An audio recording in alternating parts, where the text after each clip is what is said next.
नमो अर्यन्ताणं नमो सिद्धाणं नमो आयर्याणं नमो वज्रायाणं नमो लोहे सव्वसावणं एषो पंच नमुकारो सव्वपावपणासणो मंगलानं च सर्वेषि बडमम वै मंगलम् मंगलं भगवान् वीरो मंगलं गौतम प्रभु मंगलं तुलभद्राद्या जैन धर्मोस्तु मंगलम। આજથી 3 દિવસ પ્રવચનનો વિષય રહેશે એક નારી કભિનહારી તરંગવતીની કથા। જૈન સાહિત્યની આ શિરમોર અને હૃદયદ્રાવક કથા છે। 1642 ગાથા પ્રમાણ આ ગ્રંથ છે। લગભગ 1800 વર્ષ પુરાણો આ ગ્રંથ અને 2500 વર્ષ પુરાણી આ એક અદ્ભુત કથા છે તરંગવતીની કથા। આ ગ્રંથને બનાવનારા છે આચાર્ય ભગવાન પૂજ્યપાદ પાદલિપ્ત સુરેશ્વરજી મહારાજ સાહેબ। આ કથાની અંદરમાં મુખ્ય પાત્ર છે તરંગવતી નામની એક સતી અને પદ્મદેવ નામનો એમનો પતિ।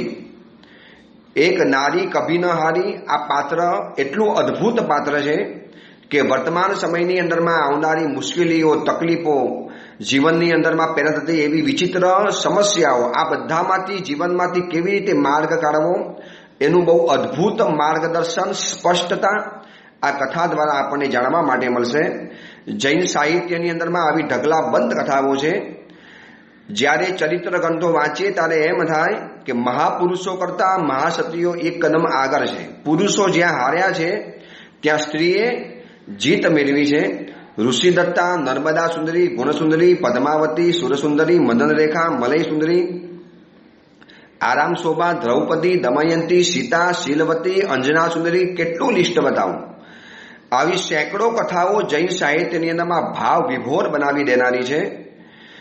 આ તરંગવતીની કથા આજે તો આપણે કથામાં પ્રવેશ કરતા પહેલા એ જાણવું છે કે આ કથા કઈ રીતે બની, કયા મહાત્માએ બનાવી। આ કથાને બનાવનારા એ જ મહાત્મા છે કે આપણે જે પાલિટણા ગામ શત્રુંજયની તળેટીની અંદરમાં જે પાલિટણા ગામ છે, જૂના સમયની અંદર પાલિટણા ગામ નહોતું। સૌથી પહેલા ઘેટીના પાગે આદપુર નામનું ગામ હતું અને આખી દુનિયા ત્યાં વસેલી હતી। લોકોની યાત્રાઓ ત્યાંથી થતી હતી, અવર જવર ત્યાંથી થતી હતી। પરંતુ આ પાદલિપ્ત સુરેશ્વરજી મહારાજ સાહેબની સાથે એક ઇતિહાસ જોડાયેલો છે। હવે જ્યારે પાલિટણાની અંદરમાં જાઓ ત્યારે આ પાદલિપ્ત સુરેશ્વરજી મહારાજ સાહેબને યાદ કરજો। જૈન શાસનના મહાવિદ્વાન અને દિગ્ગજ આચાર્ય ભગવાન, મંત્ર શિરોમણી હતા, મહાવિદ્યાના વિશારદ આચાર્ય ભગવંત હતા। એમ કહેવાય છે કે પાદલિપ્ત સુરેશ્વરજી મહારાજ સાહેબનું નામ પાદલિપ્ત એટલા માટે પડ્યું કે પગ ઉપર એવો એક લેપ લગાડતા હતા કે જેના કારણે આકાશની અંદરમાં ઉડી શકતા હતા। ગુરુની કૃપા દ્વારા, ગુરુ દ્વારા મળેલી કેટલીક વસ્તુઓ દ્વારા 108 પ્રકારની વસ્તુઓ પગની અંદરમાં અમુક દ્રવ્યમાં મેળવી અને પગમાં લેપ કરતા હતા।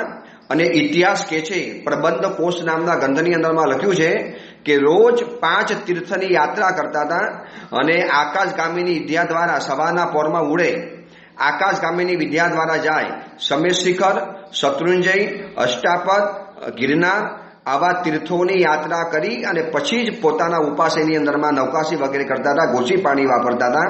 આ આચાર્ય ભગવાનના જીવનની અંદરમાં આવો ઉલ્લેખ મળે છે।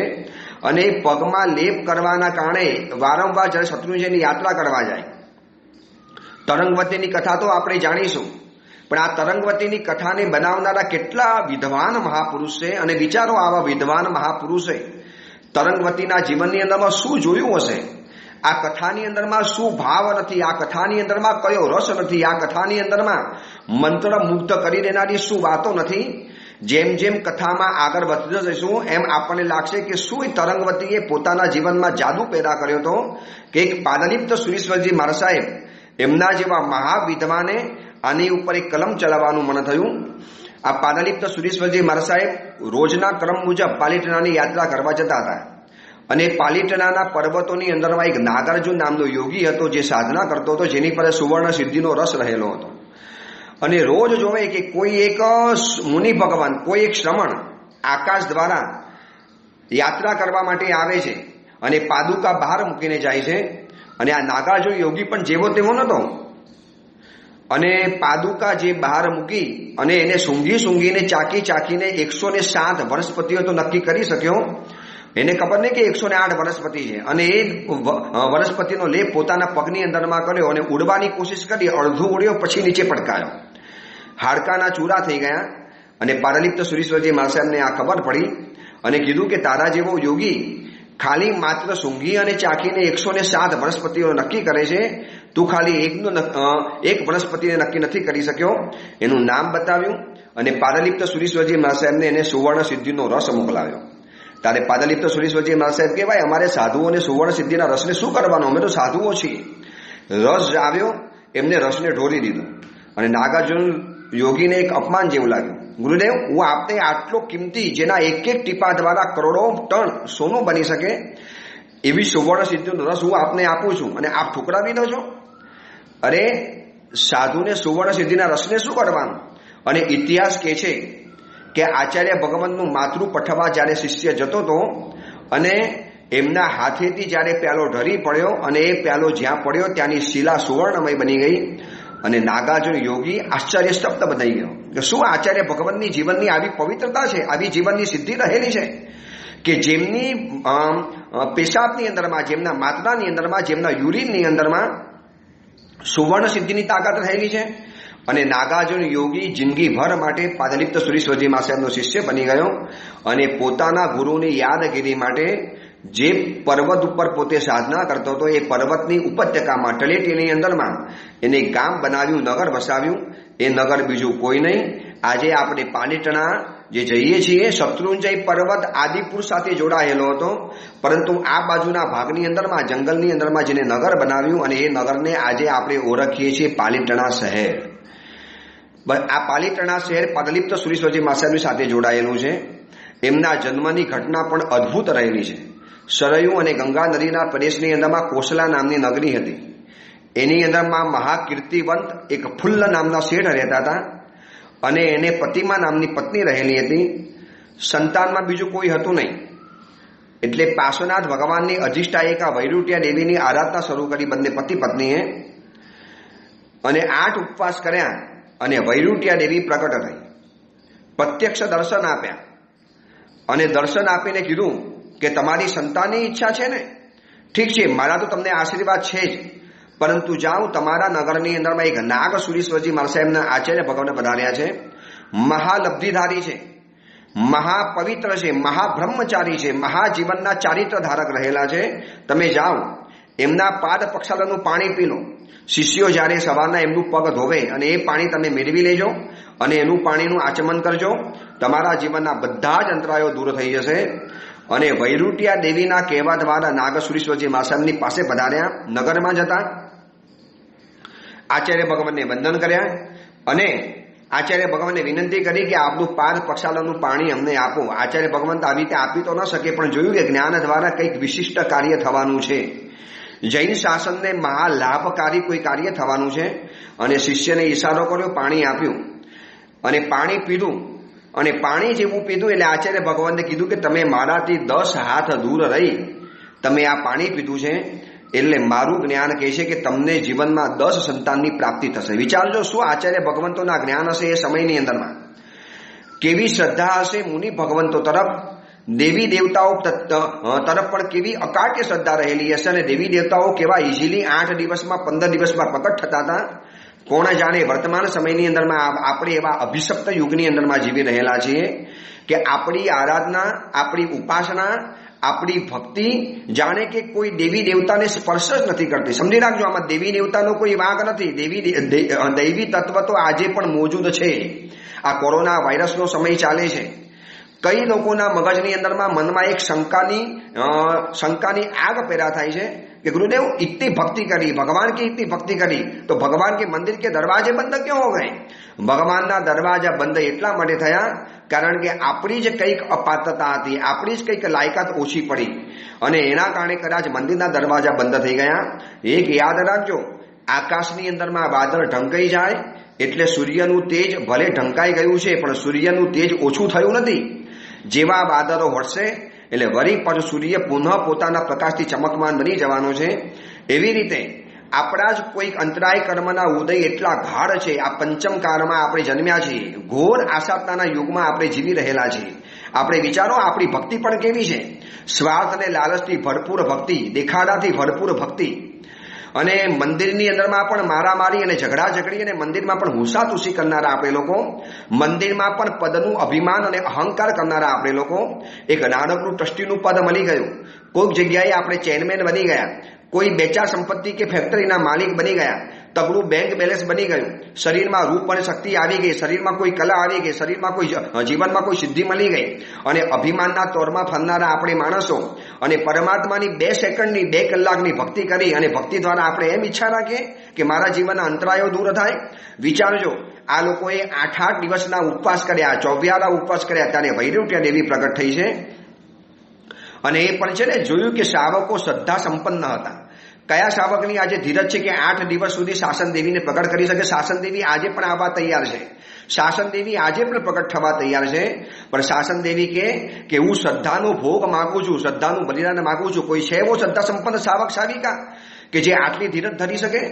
આ કોરોના વાયરસના સમયની અંદરમાં બહુ લોકોના મગજની અંદરમાં એક શંકાની આગ પેદા થઈ ગઈ છે. બહુ બુદ્ધિજીવીઓ એ લોકોએ ચર્ચા શરૂ કરી છે. દેખો, ભગવાન પણ દરવાજા બંધ કરી દીધા, દેવી દેવતાઓ પણ જોતા નથી, તમારી ભક્તિ આરાધનાનું કોઈ ફળ નથી, ઉપાસનાનું કોઈ ફળ નથી. નો, ઉપાસનાનું ફળ આજે પણ છે, ભક્તિ આરાધનાનું ફળ આજે પણ હાજરા હજુર છે. આપણે એ ઉપાસનાને આપણે એવી તાકાતમાં નથી બનાવી શકતા કે આપણો અવાજ દેવી દેવતા સુધી પહોંચી શકે. સંકિત દ્રષ્ટિ દેવી દેવતા તો આજે પણ ભરત ક્ષેત્રના શાવક શાવિકાઓનો સહાય કરવા તૈયાર છે. ચારે બાજુ જુઓ, કોરોના વાયરસની અંદરમાં કેટલું શોકમય વાતાવરણ છે. દેરાસર ઉપાસયોમાં જ્યારે હું જોઉં છું, અત્યારે સાંતાક્રુઝ શ્રી સંઘમાં ચાતુર્માસ બિરાજમાન છું, કુંથુનાથ ભગવાનના જિનાલયની અંદરમાં, સાનિધ્યની અંદરમાં. આમ શેષકાલમાં ઘણીવાર આ સંઘની અંદરમાં હું આવ્યો છું. આમ દેરાસર રોજ સવારના પરમાં ભક્તોની ભીડથી ઉભરાય, પૂજા કરવાની લાઈન લાગે, પૂજા કરવા માટે લાઈનમાં ઉભા રહેવું પડે. અને આજે એ જ દેરાસરમાં સવારના દર્શન કરવા જઈએ ત્યારે દેરાસર સુમસામ પડેલું હોય. સાંજે દેરાસરની અંદરમાં જઈએ, ટોટલ દેરાસર ખાલી ખમ દેખાય. અને એ વખતે હૃદયમાં એક ધ્રાસકો પડે, હૃદયની અંદરમાં એક આઘાત લાગે.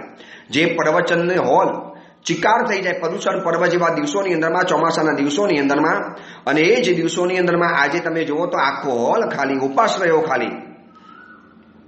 આ બધા દ્વારા એક દિલમાં આઘાત તો બહુ લાગે છે, પરંતુ આઘાતને સીધી દિશાની અંદરમાં લઈ જજો. કોઈ નાસ્તિકોની વાતની અંદરમાં નહીં આવી જતા, કોઈ બુદ્ધિજીવીઓના જાળમાં ફસાઈ નહીં જતા, એના પ્રપંચની અંદરમાં આવી નહીં જતા.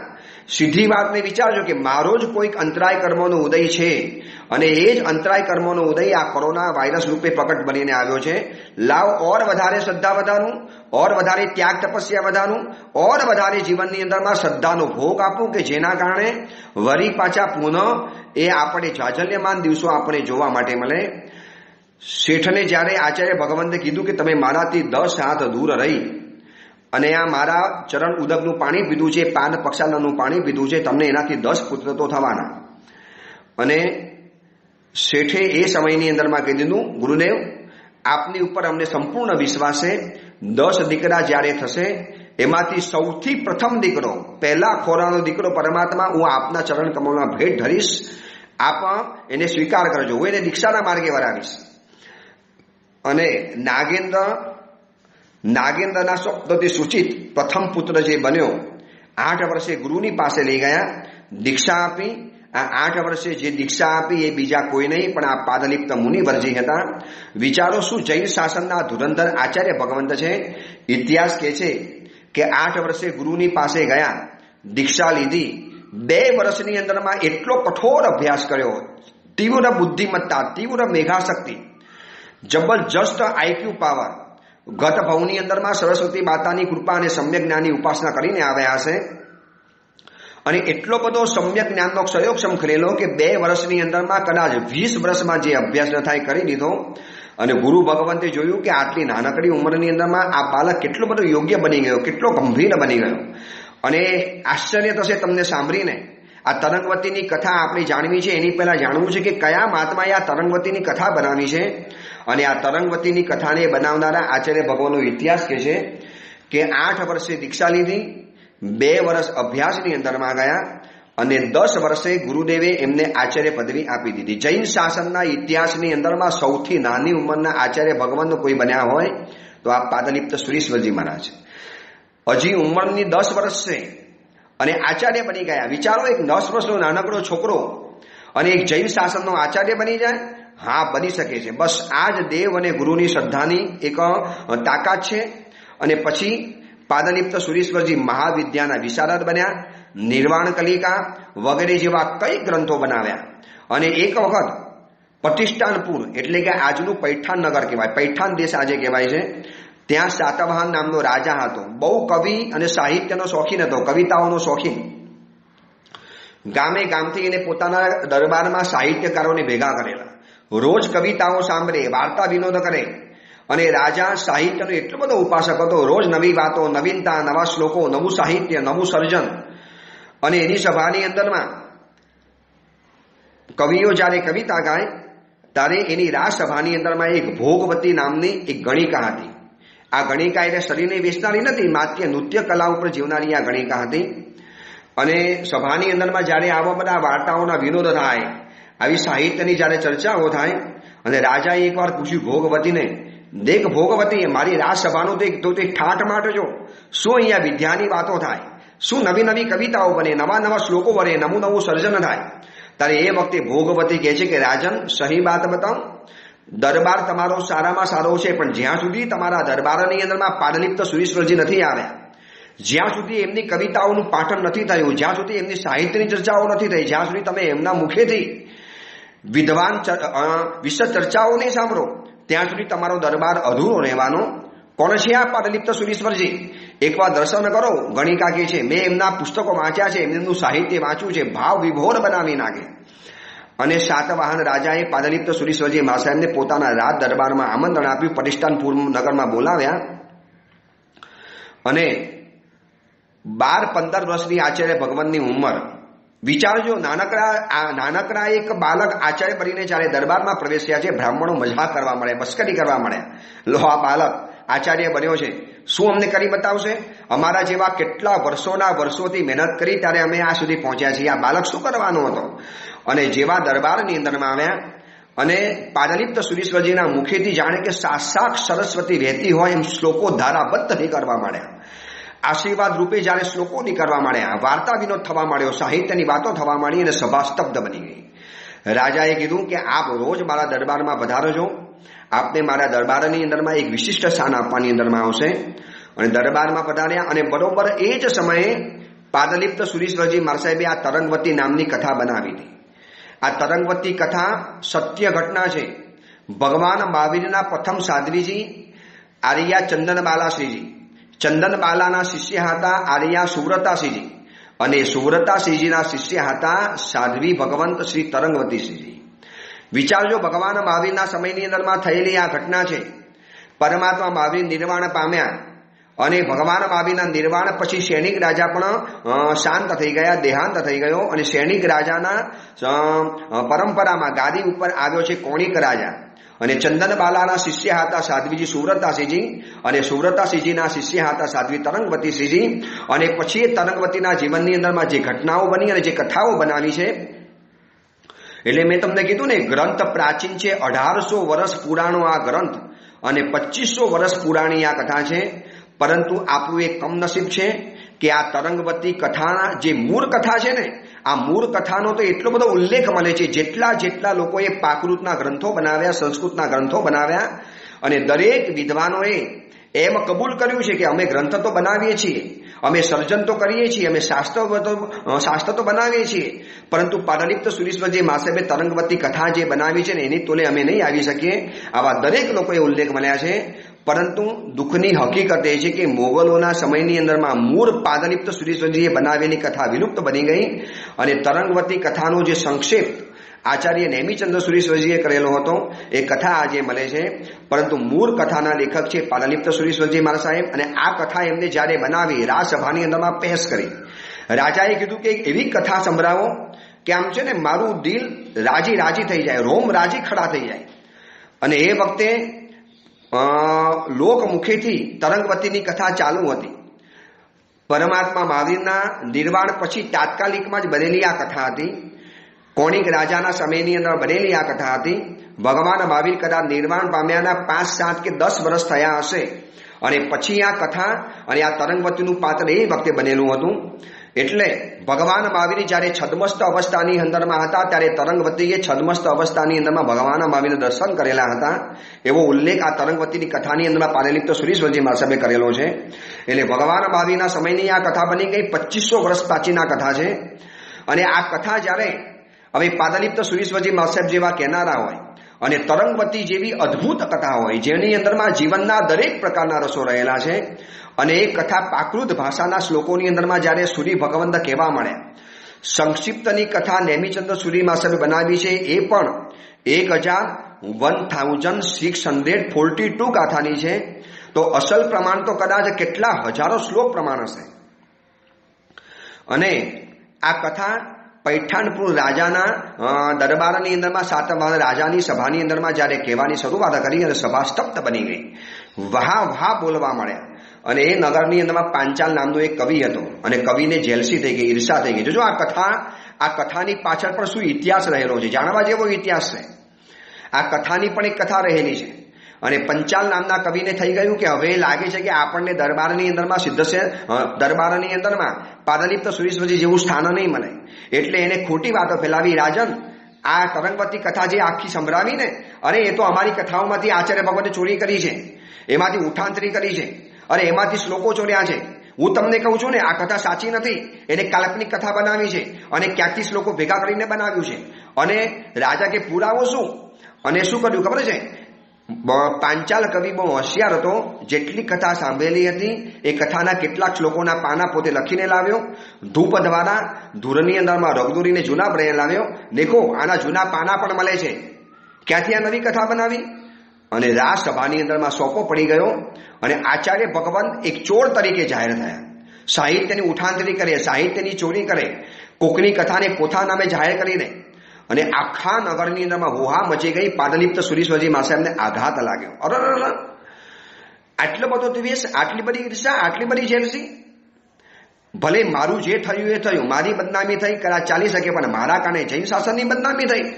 આજે આખું નગર મારી ઉપર થૂથું કરે છે અને જૈન શાસનને મારા દ્વારા ધિક્કારે છે. લો, આવા આચાર્યો એક પોતાની કીર્તિ અને યશ અને ઇજ્જત લેવા માટે કોકના ગ્રંથોને પોતા નામે ચડાવી લેવાના અને સાહિત્યની ચોરી કરી લેવાની. હવે સાચો પુરાવો રજૂ કરે તો કેવી રીતે? ઇતિહાસ સાચી વાત એ હતી કે તરંગવતી કથા આચાર્ય ભગવંતે ખુદે બનાવેલી હતી. જૈન શાસનની આ સત્ય ઘટના હતી. હવે એને રજૂ કરવી કેવી રીતે? આચાર્ય ભગવંતી આઘાત ન સેવાયો. હવે જોજો, આ પાદલિપ્ત સુરીશ્વરજી મહાસાહેબની શાસન દાજ કેવી હતી. જૈન શાસન પ્રત્યેની વફાદારી શું અદ્ભુત રહેલી હતી. આચાર્ય ભગવંતે રાતના સકલ સંઘને ભેગો કર્યો અને બહુ દુખાતા દિલે કીધું કે દેખો, કરવા ગયો તો બહુ સારું, પરંતુ એક મારા કમનસીબે જૈન શાસનની હિલના થઈ છે. મારી ઇજ્જત ગઈ, મને એની કોઈ પરવા નથી, પરંતુ મારા કારણે જૈન શાસનની અપભ્રંશના થઈ, હિલના થઈ. હવે એક સાહસ તો મારે કરવું જ પડશે. આ પાર કે પેલે પાર. અને આચાર્ય ભગવંતે જે પ્લાન રજૂ કર્યો ને, જૈન સંઘ ધુસકે રડી પડ્યો. ગુરુદેવ, આપ આ નહીં કરી શકતે હો, નહીં, હવે આના સિવાય બીજો કોઈ ઉપાય નથી. અને આચાર્ય ભગવંતે કીધું, દેખો, યોગ દ્વારા હું મારા શ્વાસોશ્વાસને અટકાવી દઈશ. આવી મને પ્રક્રિયા આવડે છે. મારું શરીર જીવતું છતાં પણ નિશ્ચેષ્ટ બની જશે. એક ડેડ બોડી જેવું મારું શરીર બની જશે. અને તમારે જાહેર કરવાનું કે પાદલિપ્ત સુરીશ્વરજી કાર કરી ગયા. અને પ્લાન મુજબ જૈન સંઘે બહુ કકડતા રહે, શિષ્યો રડતા રહ્યા અને આ પ્લાન અમલમાં મૂકવો પડ્યો આચાર્ય ભગવાનના આદેશથી. અને ગામની અંદરમાં જાહેરાત કરવાની અંદરમાં આવી કે આચાર્ય ભગવાન રાતના કાર કરી ગયા છે. સવારના પોરમાં જ્યારે પાલખી યાત્રા નીકળી અને આચાર્ય ભગવાનને કહ્યો તો પ્લાન કે આ પ્લાન સક્સેસ જશે અને ન જાય તો મને સ્મશાનની અંદરમાં જીવતો ચિતાની અંદર બાળી નાખજો. મારે આ જૈન શાસનની હિલના જોવી નથી. મારું આ જ પ્રાયશ્ચિત છે કે મારા કારણે જૈન શાસનની અપભ્રંશના થઈ ગઈ. અને આચાર્ય ભગવાનના પ્લાન મુજબ જાહેરાત કરી, પાલખી યાત્રા કાઢી અને બરોબર પાંચાલ કવિના ઘર બાજુમાંથી આ સ્મશાન યાત્રાની પાલખી નીકળી. અને પાદલિપ્ત સુરી અમર રહો, જય જય નંદા, જય જય ભદ્દા, આના ગંભીર અવાજ, ગગનભેદી અવાજો જ્યારે થવા માંડ્યા, પાંચાલ કવિ બારીમાં જોવા માટે આવ્યો. અરે, પાદલિપ્ત સુરીશ્વરજી ગયા, આવા મહાવિદ્વાન શું એની કવિતામાં દમ હતો, શું એના શબ્દોની અંદરમાં જાદુ હતો, શું એની તાકાત હતી, શું કવિત્વ તાકાત હતી. જાણે કે સાક્ષાત સરસ્વતી બોલતી હોય. અરે મેં ખાલી જેલસી અને ઈર્ષાના વશના કારણે આચાર્ય ભગવાનને આ રીતે હેરાન કરે, લાગે છે કે મારા જ કારણે આનું નિધન થઈ ગયું છે. એક પંડિત અને વિદ્વાનને મારવાનું મને પાપ લાગ્યું છે. અને સીધો પાલકી તરફ આવ્યો અને મોટેથી બોલવા માંડ્યો કે હે યમરાજા, તરંગવતી જેવી કથાને બનાવનારા આ મહાપુરુષને મારતા શું તારા હૃદયમાં તને કોઈ દુઃખ ન થયું? અને આ શબ્દ જ્યાં બોલ્યા ને બરોબર પ્લાન સક્સેસ થયો. અને પાદલિપ્ત સુરીશ્વરજી મહારાજ સાહેબે યોગ નિરોધ દ્વારા શ્વાસ પાછા લાવ્યા, આંખ ખોલી અને આંખ પટપટાવી અને કીધું કે ભાઈ હું જીવો છું, ખોલો મારા બંધન ખોલી નાખો. પાલકી ખોલી, બંધન ખોલે. આચાર્ય ભગવાન નીચે ઉતર્યા, પાંચાલ કવિને ભેટ્યા અને પાંચાલ કવિએ એ સમયમાં કબૂલ કર્યું કે મેં ઈર્ષા અને જેલસી વશ અને એક દ્વેષ વશ મેં આ પાદલિપ્ત સુરીશ્વરજીની તરંગવતી કથાને ખોટી કહી બતાવી હતી. નહીં, આ તરંગવતી કથા અદ્ભુત છે, શિરમોર કથા છે. સાહિત્ય જગતની અંદરમાં આના તોલે કોઈ કથા ન આવી શકે. અને વળી પાછો જૈન શાસનનો જય જયકાર થઈ ગયો. વિચારો આ તરંગવતી કથાની પાછળ શું અદ્ભુત ઇતિહાસ છે. આજે આપણે પાદલિપ્ત સુરીશ્વરજી મહારાજને નમન કરીએ, એમની શ્રદ્ધાને નમન કરીએ. અમને આચાર્ય ભગવાનને કહીએ કે આજથી આપણે 1800-1900 વર્ષ પહેલા લખેલી આ જે કથા આજે અમારા સુધી પહોંચી છે. કેટલાય વિદ્વાન આચાર્ય ભગવંતોએ આને આગળ વધારી છે. અમે આ કથાનો સ્વાધ્યાય શરૂ કરીશું. તમને બતાવું આ તરંગવતીની કથાની અંદરમાં શું રસ નથી ભર્યા. આ તરંગવતીની કથાની અંદરમાં પ્રેમ પણ છે અને પરીક્ષા પણ છે. આની અંદરમાં સાહસ પણ છે તો સંયમ પણ છે. આની અંદરમાં ત્યાગ પણ છે તો બલિદાન પણ છે. આની અંદરમાં એક વિલાસ પણ છે તો વૈરાગ્ય પણ છે.